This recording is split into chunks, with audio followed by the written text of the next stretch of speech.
This detailed diagram illustrates the complete process of generating electricity in a conventional coal-fired power plant, a method that involves several crucial energy transformations. The journey begins with the fuel source, coal, which is a fossil fuel containing a vast amount of stored chemical energy. Large quantities of coal are stockpiled on-site and then transported by a conveyor belt system into the power plant, where it is often pulverized into a fine powder to ensure it burns more efficiently and completely. This powdered coal is then injected into a massive industrial boiler, or furnace, and ignited, releasing its chemical energy as intense thermal energy, or heat. This tremendous heat is used to boil highly purified water that circulates through a complex network of pipes lining the inside of the boiler. The water absorbs the heat and transforms into superheated, high-pressure steam, which acts as the working fluid for the next stage.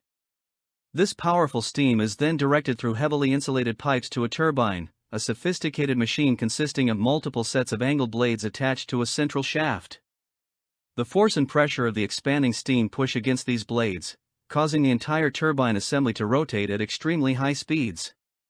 This step converts the thermal energy of the steam into mechanical energy. The rotating shaft of the turbine is directly connected to a generator, which is the heart of the power plant. Inside the generator, the principle of electromagnetic induction is used. The spinning shaft rotates large magnets within stationary coils of copper wire. This movement of magnetic fields past the wires creates a powerful electrical current, converting the mechanical energy of rotation into electrical energy. From the generator, this electricity travels to a transformer, which significantly increases its voltage. This stepping up of the voltage is critical for efficiency, as it minimizes the amount of energy lost as heat while the electricity travels over long distances through the transmission lines that make up the power grid.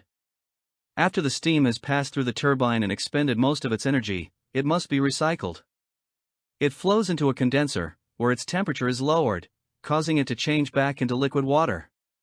This cooling is achieved by circulating a continuous supply of cool water, typically drawn from an adjacent river, through a separate set of pipes within the condenser.